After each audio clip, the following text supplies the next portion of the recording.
Hello everyone, मैं Amit Tiwari for अमितवारी.net और ये है एसईओ लास्ट मंथ सीरीज का मार्च 2025 एपिसोड, जिसमें हम पिछले एक महीने में डिजिटल मार्केटिंग वर्ल्ड में हुई सारी न्यूज, अपडेट्स, कंट्रोवर्सीज और लफड़ों झगड़ों सभी को देख लेंगे। पिछले 2 महीनों में इस सीरीज के वीडियोस को नहीं ला पाया हूं, I am really sorry for that, लेकिन अब पुरानी बातों को जाने देते हैं और आ जाते हैं इस महीने में, जिसमें हम मार्च महीने की सारी खबरों को देखेंगे। नाउ इससे पहले मैं खबरें बताना शुरू करूं, एक बड़ी खबर लगातार आप सुन रहे होंगे कि एसईओ डेड हो रहा है, गूगल का ट्रैफिक खत्म हो रहा है, लोग गूगल को यूज नहीं कर रहे हैं, लोग डक डक गो से लेकर फ्रॉग जंप तक के अलग अलग सर्च इंजन को लेकर सामने खड़े हो जाते हैं। गूगल ने बताया है कि पिछले साल उन्होंने एक साल के अंदर 5 ट्रिलियन से ज्यादा क्वेरीज को सर्व किया है।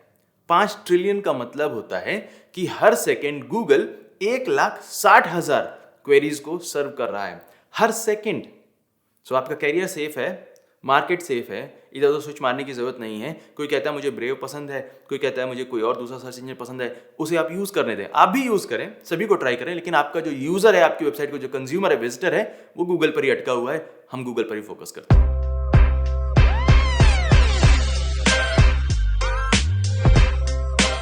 मार्च महीने की पहली खबर आती है 3 मार्च को गूगल मर्चेंट सेंटर से। अब गूगल मर्चेंट सेंटर में आपको कन्वर्जन नहीं देखने को मिलेंगे, बल्कि की इवेंट देखने को मिलेंगे। कन्वर्जन को बदलकर की इवेंट कर दिया गया है। इससे पहले गूगल एनालिटिक्स में भी यही चेंज किया गया था, जहां पर कन्वर्जन को रीनेम करके की इवेंट बना दिया गया था। कब किया गया था? 21 मार्च 2024 में, एक साल पहले almost. Now it make sense, क्योंकि गूगल एनालिटिक्स और गूगल मर्चेंट सेंटर क्लोजली काम करते हैं और दोनों में अगर सेम मीट्रिक को सेम नाम दिया जाता है तो अच्छा है। लेकिन उस चेंज को करने में एक साल का टाइम क्यों लग गया? आई गेस कोई सी स्वीट में ना भूल गया कि गूगल मर्चेंट सेंटर में भी इस तरह का कोई मीट्रिक होता है, इसीलिए आगे स्टाफ को उन्होंने ध्यान नहीं दिलाया। खैर कोई बात नहीं, जब याद आ जाए तब भी कर लेना चाहिए। अगली खबर है 4 मार्च की गूगल बिजनेस लिस्टिंग से। गूगल बिजनेस लिस्टिंग में अब रिव्यूज के लिए क्यूआर कोड का फीचर लॉन्च कर दिया गया है। यानी कि आपको क्यूआर कोड इस तरह का मिलता है, आप इसे स्कैन करेंगे तो बिजनेस लिस्टिंग पर आपके कस्टमर्स रिव्यू कर सकते हैं। आप क्यूआर कोड को प्रिंट करके अपनी दुकान, मकान, ऑफिस कहीं पर भी लगा सकते हैं। लेकिन अभी जैसे पहली न्यूज में जो डीले वाला पॉइंट मैंने रेज किया था, वो यहां पर भी अप्लाई होता है। ये क्यूआर कोड वाला फीचर गूगल ने 16 अक्टूबर 2024 को दिल्ली में एसएमबी इवेंट में दिखाया था। तब भी ये रेडी था, लेकिन इसे लॉन्च करने में कितना टाइम लग गया? 6 महीने का। ऑल्सो तब गूगल ने प्रॉमिस किया था कि वहां जितने भी लोग पर्चा भर रहे हैं उन सभी को कुछ पर्सनलाइज्ड कुछ भेजेंगे, गुलाब जल में लपेटा, लेकिन कुछ मिला नहीं आज तक। राइट, तो खैर फीचर ही लॉन्च कर दिया, बहुत बड़ी बात है। अगली खबर 4 मार्च की ही है, लेकिन YouTube से। YouTube ने मिड रोल एड्स में ऑटोमेटिक और मैनुअल प्लेसमेंट को मिक्स करके लॉन्च कर दिया है। नाउ मिड रोल एड क्या होता है? जो लोग क्रिएटर्स नहीं है उन्हें शायद नहीं पता होगा, बट जब आप वीडियो को देख रहे होते हैं, जैसे आप इस वीडियो को देख रहे हैं, इसी वीडियो को देखते हुए बीच में आपको अचानक से एक ऐड देखने को मिलता है, उसे कहते हैं मिड रोल एड। यानी कि वीडियो से पहले चलने वाले ऐड हो गए प्री रोल ऐड और वीडियो के बाद चलने वाले ऐड हो गए पोस्ट रोल ऐड। नाउ अभी तक मिड रोल एड्स में 2 ऑप्शन होते थे। या तो वीडियो अपलोड करने वाला खुद से डिसाइड कर सकता था कि मुझे यहां पर अपने वीडियो में ऐड डालने हैं, या फिर आप ऑटोमेटिक कर देते हो, आपका टाइम बचता है और गूगल खुद से डिसाइड करता है, यानी कि यूट्यूब खुद से डिसाइड करता है कि मुझे कहां पर ऐड डालने हैं। बट अब यहां पर दोनों ऑप्शन है। आप चाहें तो कुछ ऐड बीच में खुद से प्लेस कर सकते हैं और कुछ आप ऑटोमेटिक डाल सकते हैं, जिसे यूट्यूब जब चाहे तब दे देगा। It's frustrating for you and to be honest YouTube creators को इससे कोई खास फायदा नहीं होने वाला है, बट है ऑप्शन तो है, हमने बता दिया। अगली खबर है 5 मार्च की, गूगल से ही है। गूगल ने शॉपिंग के लिए 3 नए फीचर्स को लॉन्च किया है।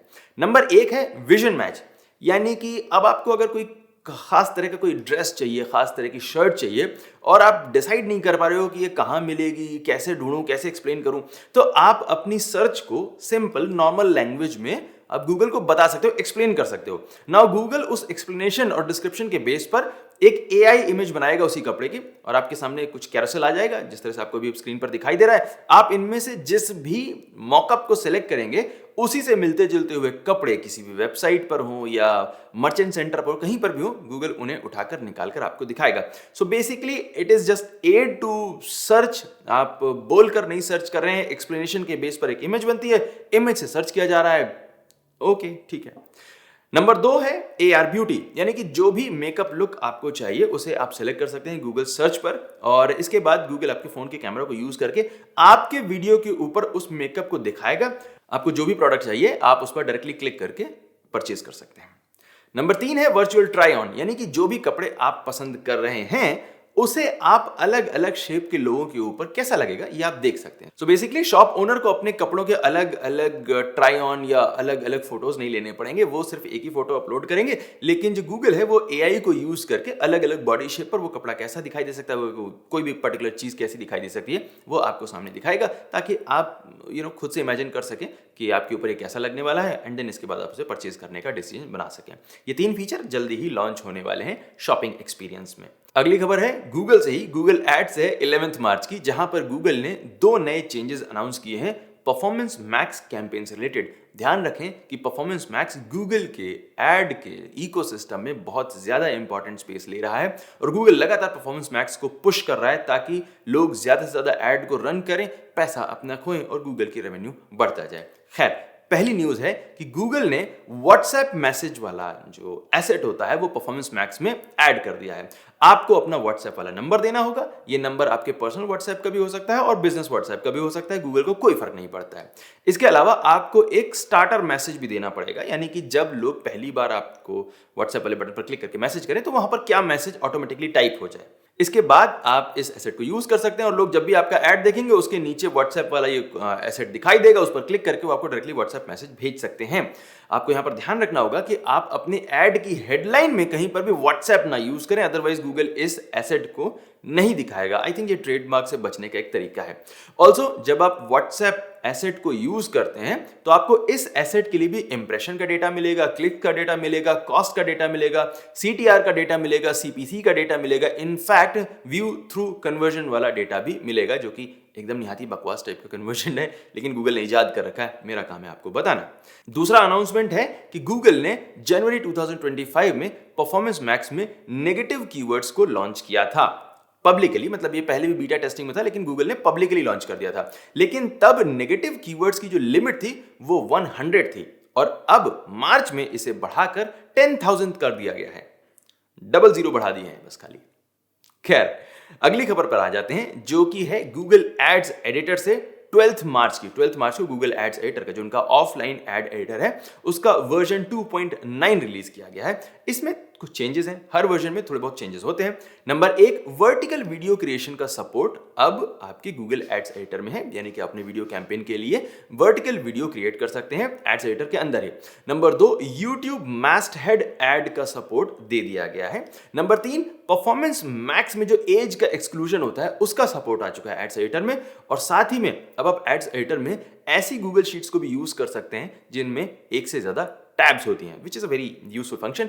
यहां पर जो मैं जितने भी फीचर्स बता रहा हूं, ऐसा नहीं कि ये वेब में ऑलरेडी अवेलेबल नहीं है, लेकिन जो ऑफलाइन वाला ये जो एडिटर होता है इसमें सारे फीचर्स नहीं होते हैं। तो इसीलिए जब भी एड्स एडिटर में कोई भी नई अपडेट की जाती है, नए फीचर्स को जोड़ा जाता है, सपोर्ट ऐड किया जाता है या हटाया जाता है, उस पर गौर रखना, उस पर ध्यान देना बहुत जरूरी है, बिकॉज बहुत सारे ऑर्गेनाइजेशन एड्स एडिटर को ही यूज करते हैं अपने वर्कफ्लो में। अगली खबर है 13 मार्च की, बेहद इंपॉर्टेंट खबर, लेकिन हम ऑलरेडी कवर कर चुके हैं। गूगल ने कोर अपडेट लॉन्च की, यानी कि मार्च 2025 ब्रॉड कोर अपडेट। बड़ा लंबा सा नाम है, इंफॉर्मेशन कुछ नहीं थी, खास इंफॉर्मेशन आई मीन कुछ भी नहीं थी, लेकिन जो भी इंफॉर्मेशन थी वो हमने इस वीडियो में कवर कर रखी है, जाकर उसे देखें, मैं दोबारा क्यों रिपीट करूं।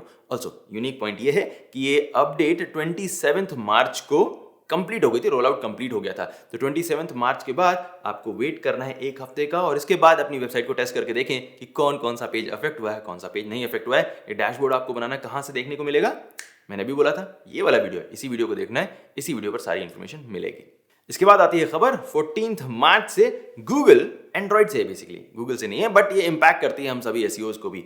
गूगल असिस्टेंट नाम के ऐप को चेंज कर रहा है, उसे मूव कर रहा है जेमिनी में, यानी कि जितनी भी एंड्रॉइड डिवाइसेस पर जो कि एंड्रॉइड 9 वर्जन से ऊपर यूज कर रही हैं उन पर गूगल असिस्टेंट ऐप काम करना बंद कर देगा। ये ऐप आपको प्ले स्टोर में भी नहीं दिखाई देगा और इन्हें ऑटोमेटिकली जेमिनी पर मूव कर दिया जाएगा। गूगल के इस बारे में बहुत सारे बहाने हैं बट ओवरऑल जो जिस्ट है वो ये है कि गूगल चाहता है कि आप जेमिनी को यूज करें ताकि वो अपने इन्वेस्टर को दिखा सकें कि देखो जेमिनी के कितने ज्यादा यूजर हैं, देखो हमारा एआई कितना सक्सेसफुल है, देखो घास कितनी हरी है।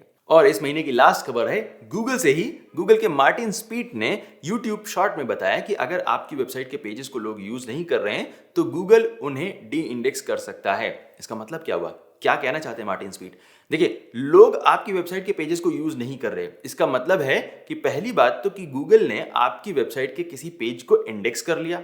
इंडेक्स करने के बाद उसे रैंक भी कर रहा है किसी कीवर्ड के लिए। रैंक करने के बाद जब वो सर्च रिजल्ट्स पर दिखाई देता है, लोग उस पर क्लिक करते हैं, पेज पर पहुंचते हैं और पहुंचने के बाद कुछ सेकंड्स के अंदर ही वापस आ जाते हैं, यानी कि बाउंस रेट बहुत ज्यादा है। तो ऐसे पेजेस को गूगल डी इंडेक्स कर सकता है।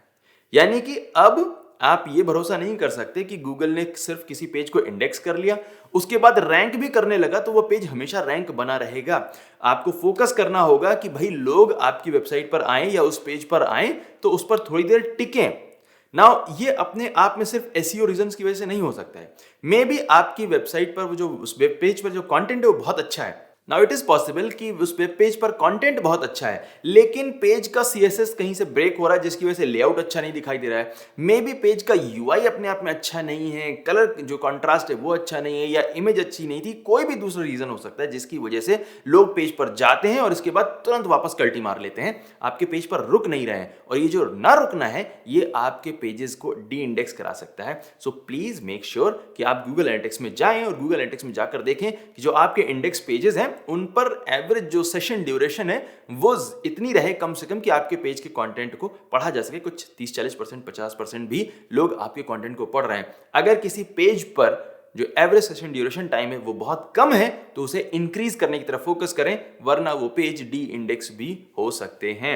इस बारे में न्यूज़ वेबसाइट्स को ज़्यादा ध्यान देने की ज़रूरत है। ये तो थी वो सारी खबरें जो हम मार्च महीने में कवर कर पाए। अगर हमसे कोई खबर रह गई है तो हमें कमेंट सेक्शन में बताइए ताकि हम उसके ऊपर डिटेल वीडियो बनाकर उसे कवर कर सकें। मिलते हैं अगले वीडियो में किसी और टिप ट्रिक के साथ में। तब तक keep practising, keep learning. Thank you so much for watching this video. My name is Amit Tiwari from tiwari.net and I will see you next time. Take care.